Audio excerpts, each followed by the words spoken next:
आज हम बात करने वाले हैं ट्रेडिंग के सबसे जरूरी कॉन्सेप्ट सपोर्ट और रेजिस्टेंस के बारे में, क्योंकि इसे समझे बिना ट्रेडिंग में प्रॉफिट बनाना बहुत मुश्किल है। तो चलिए शुरू करते हैं बिना किसी देरी के। सबसे पहले समझते हैं सपोर्ट और रेजिस्टेंस होते क्या हैं। सपोर्ट का मतलब वो लेवल जहां पर प्राइस गिरकर रुक जाती है और वापस ऊपर जाने की कोशिश करती है। इसे आप जमीन समझ सकते हैं। दूसरे शब्दों में, जब सेलर मार्केट को नीचे ले जाता है तब बायर सपोर्ट लेवल से फिर से ऊपर ले जाने की कोशिश करता है। वही रेजिस्टेंस का मतलब है वो लेवल जहां पर प्राइस ऊपर जाकर रुक जाती है और नीचे गिरने लगती है। इसे आप छत समझ सकते हैं। आसान भाषा में सपोर्ट नीचे का लेवल जहां बायर्स एक्टिव हो जाते हैं और रेजिस्टेंस ऊपर का लेवल जहां सेलर्स एक्टिव हो जाते हैं। जैसे मान लीजिए किसी स्टॉक की कीमत बार बार 100 रुपए पर गिरकर ऊपर जाती है तो 100 रुपए उस स्टॉक का सपोर्ट है। अगर वही स्टॉक बार बार 120 रुपए पर जाकर नीचे गिरता है तो 120 रुपए रेजिस्टेंस है। चलो अब समझते हैं कि सपोर्ट और रेजिस्टेंस लगाना क्यों जरूरी है। दोस्तों, ट्रेडिंग में एंट्री और एग्जिट का फैसला करना सबसे मुश्किल काम है। सपोर्ट और रेजिस्टेंस हमें यह समझने में मदद करते हैं कि कहां एंट्री लेनी चाहिए, कहां एग्जिट करना चाहिए और कहां स्टॉप लॉस लगाना चाहिए।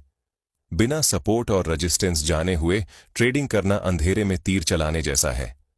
90% ट्रेडर्स इन लेवल्स को सिर्फ कॉपी पेस्ट करते हैं। यूट्यूब या टेलीग्राम से किसी के बनाए लेवल्स उठाए और अपने चार्ट पर लगा दिए। असली समस्या यह है कि ट्रेडर को समझ ही नहीं आता कि ये लेवल्स क्यों बनाए गए हैं, इनके पीछे लॉजिक क्या है और बिग प्लेयर्स की सोच क्या है। यानी बिना समझे बूझे ट्रेडिंग करना।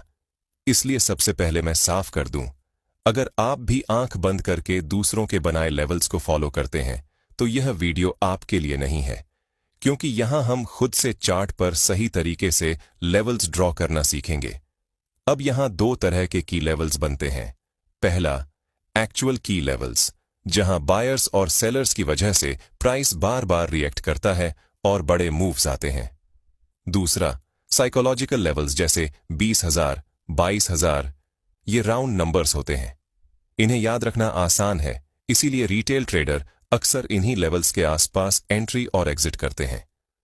लेकिन बिग प्लेयर्स इन्हीं लेवल्स का इस्तेमाल करके छोटे ट्रेडर्स को फंसा देते हैं। इसलिए साइकोलॉजिकल नंबर्स के पास एंट्री लेने से बचना चाहिए। अब बात करते हैं उस गलती की जो लगभग हर बिगिनर ट्रेडर करता है। चार्ट खोलते ही हर स्विंग हाई और हर स्विंग लो पर लाइन खींच देते हैं, जिससे चार्ट पर 10 से 15 लाइनें बन जाती हैं और चार्ट भरा भरा लगने लगता है।